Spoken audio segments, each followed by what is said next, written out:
Update. Am I the a-hole for abruptly cutting my ex-fiancé out of my life? Original post. I, male 25, met my now ex-fiancé in my first year of college. We were both 18 and went from friends to lovers pretty quickly. We clicked so well, and everything was so easy and effortless.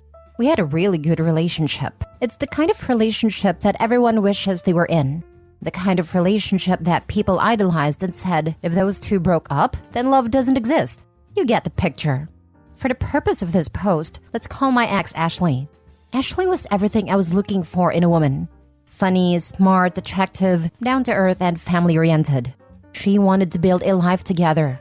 Our families got close over the course of our relationship. It was like we were already one big family before even getting married. As planned, I popped the question a year ago not knowing that this would change everything. She said yes, of course, but things started to change. Slowly but surely, over the months, she became more distanced.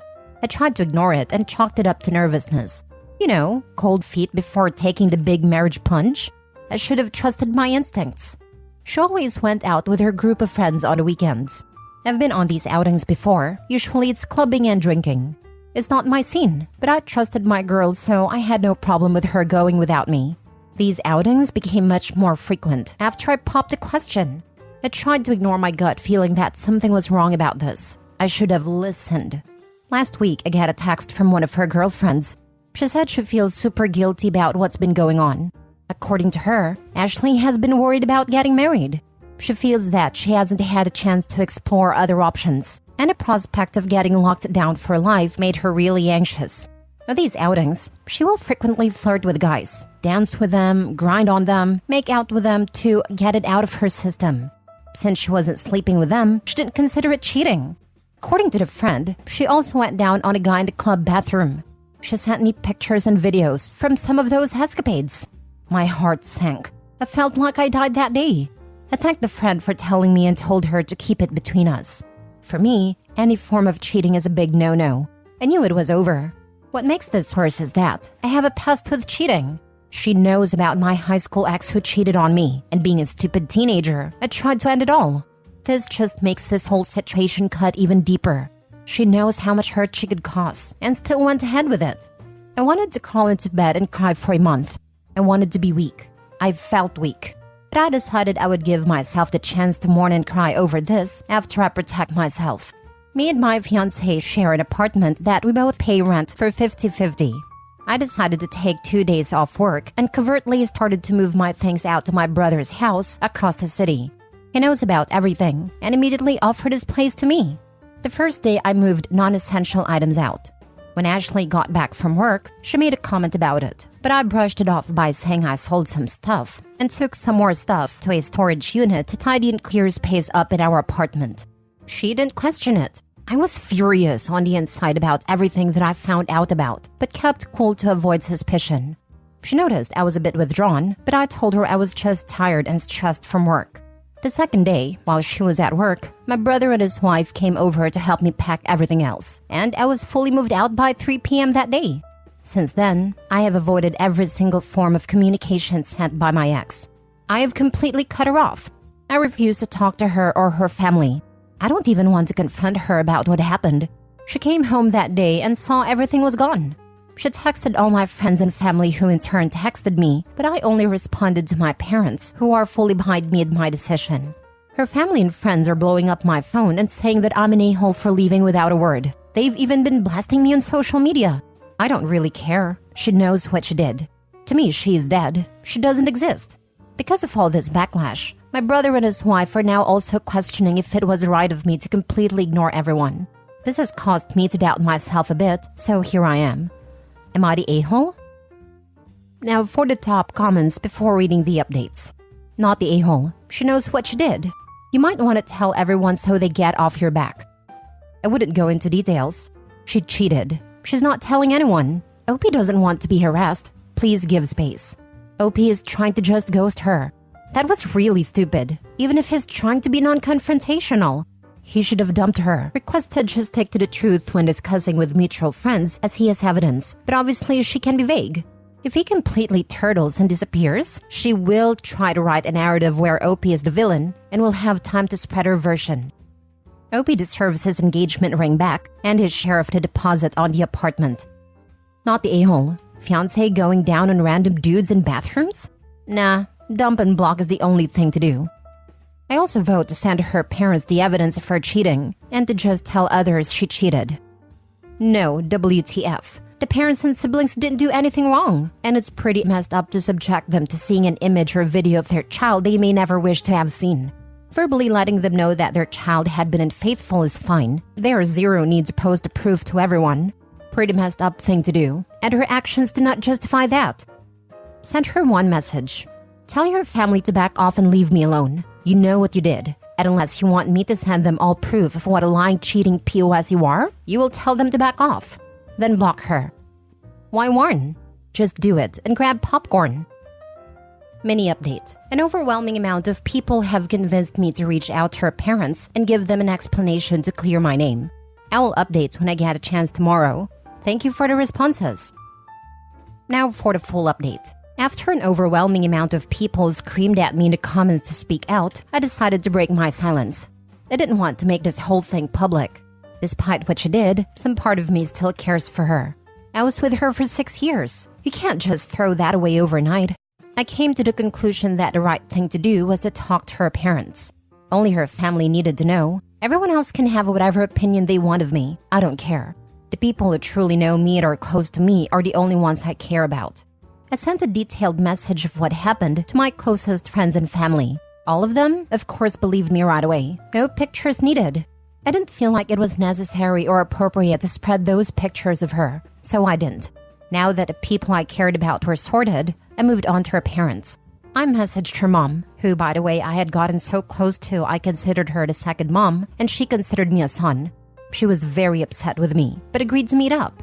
I felt like this needed to be an in-person conversation rather than Inuka drop in an email with everyone they know CC'd.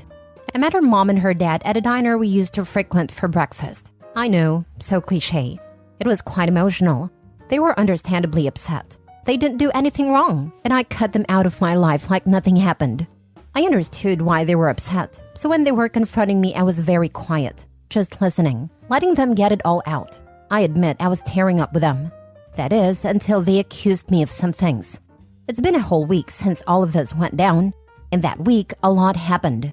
Apparently, according to her parents, my ex convinced everyone that I cheated and that she kicked me out. And I haven't been answering anyone because I was so ashamed of what I had done. Lol, I literally laughed out loud. I responded by saying that I am sorry and I wished them a happy life and walked out. I was so freaking upset. I couldn't even have imagined of being accused of this. What a freaking joke. I can't believe her parents would believe her and throw me under the bus so fast. I walked out because I'm pretty sure I would have said some things I'd regret to her parents. I didn't want to do this, but she left me no choice. I activated a nuclear option. I went home, made an email titled "For Your Reading Pleasure," and attached every picture her friend sent me, including screenshots of the chat with her friend where she expressed how guilty she felt about the cheating. I also attached the videos of her grinding and making out with other guys. I included a long explanation detailing everything that has happened since D-Day. I ended the email by saying that I do not wish to be contacted and that I expect my ring back at some point. I attached her, her parents, any friend I could think of, any coworker that I just so happened to know as well. Screw it. So that's where I'm at now. I may be the a-hole for sending that email, but she really tested my freaking limits when I found out what she was telling people. I have zero regrets. Currently crashing at my brother's place on a pull-out couch. He's helping me get through this, as much as one can guess. Who knows what kind of fallout that email will create. Either way, I'm gonna sit back and enjoy it with popcorn, whilst sobbing. That is why people on Reddit insist you tell people immediately. Because usually when a cheater, after a long relationship involving family and common friends, they realize the future consequences. So it's easy to decide and manipulate people around her so she can move on easier when no one knows why you did what you did. Yeah, I was the one of the comments who said he needed to tell the family at least about what happened. If the ex is capable of cheating behind his back, she's capable of doing this.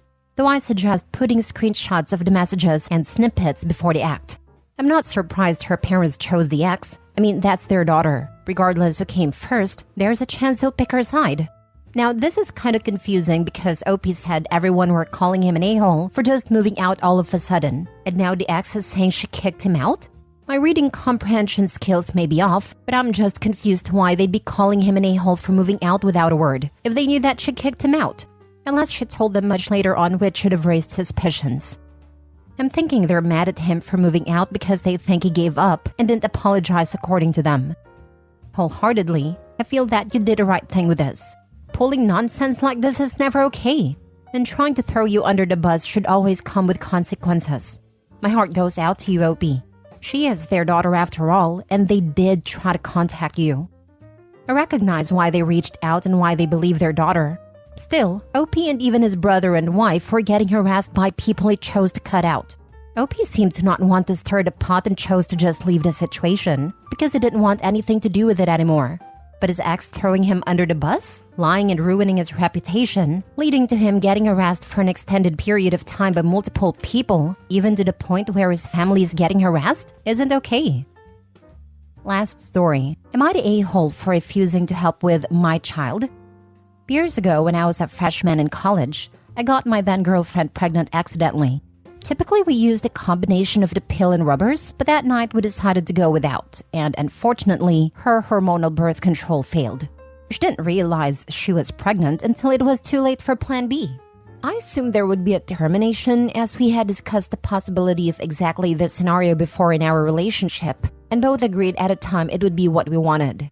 Unfortunately, when push came to shove, she decided to go back on that and press forward with a pregnancy. I was not on board and let her know that. Later, testing showed that the child would be disabled. At that point, I told her very frankly yet again that I absolutely did not want this burden. I reminded her that we had agreed on a termination even had the child had been healthy, and I said, in no uncertain terms, that if she decided to press forward with us unilaterally, I would live up to my bare minimum legal obligations and do no more than that. I advised her that being an effectively single mother to a heavily disabled child, requiring lifelong care, would be far more difficult than she seemed to realize, and that no version of reality would this ever lead to the two of us building the happy family I think she was imagining. She disregarded that entirely and brought the baby to term. I saw him exactly once. In the end, her parents legally adopted the child. My rights and obligations were terminated at the time. I lost touch with her, but went on to graduate and have the life I wanted now. I recently heard from her for the first time since the adoption, after she found me on Facebook. Since then, she hasn't done as well for herself. Unfortunately, both of her parents have passed. Her father died of COVID a few years back, and sadly, her mother passed in a car accident a few weeks ago. She's now responsible for her son/adoptive brother, and doesn't have the resources to handle him. Apparently, the care for her son was extremely costly even with insurance, and they weren't able to leave much. He's completely incapable of any degree of independence. He's profoundly mentally disabled and can't even feed himself or use a toilet.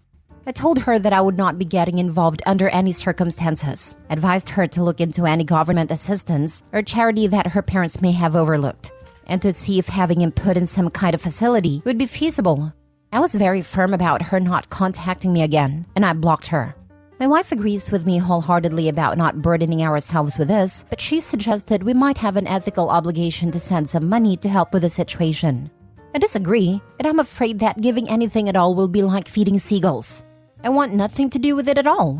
This isn't a serious conflict between us, but I just want to know if her point has merit. Now for the comments, not the a-hole. You might be the biological father, but the boy was formally adopted by his grandparents, and that meant that they were his legal parents. As you say, your rights and legal obligations were terminated at the time, and therefore you aren't required to step up now after all these years. Maybe offer to help find appropriate care for the boy. It sounds like his physical needs are greater than what his mother/sister can handle alone, never mind the financial headaches. But you aren't under any obligation to help out. I have a feeling that if you gave money, she would keep coming back for more. It's sad, but your ex was aware of your position and what the child's future was likely to be, and she still chose to keep the baby. Without her parents' practical and financial assistance anymore, she needs to get her brother into a home where he can receive the help he needs. Your ex should also receive Social Security payments since the son/brother was legally the son of now deceased parents. Yes, The kid should get survivor benefits for both of his parents along with disability payments via Social Security, assuming they are in the US. If not, I know most other countries have similar programs for the disabled. The child would be obligated for survivor benefits or disability, whichever is greater. With the death of the mother, the survivor benefits could increase but isn't guaranteed. One of those situations where I absolutely thought Opie would be the a-hole, but Opie, I'm now nodding my head in full agreement with you. It was her body carrying the child and her choice to bring a profoundly disabled person into the world. Not a whole lot you could say about that at a time, but it was the choice of her parents to adopt him themselves, thus absolving you of legal responsibility. This is a tough situation, but you also predicted a lot of what actually did come true. You know that raising this kid would be a monumental feat. You never wanted that burden yourself, and you opted out when you could. I don't blame you one bit, and you're not the a-hole. If Opie does decide to lean toward offering anything at all, it should not be done without consulting an attorney. Absolutely, it probably wouldn't be a bad idea to consult with a family law attorney, regardless. Update. After reading the advice given in the comments, I decided the best course of action was to continue my policy of refusing any direct involvement in the situation. However, as she explained to me that she was unable to care for the boy on her own, I phoned social services in her state and reported a vulnerable person not being adequately cared for. I was contacted for a follow-up and provided copies of her messages.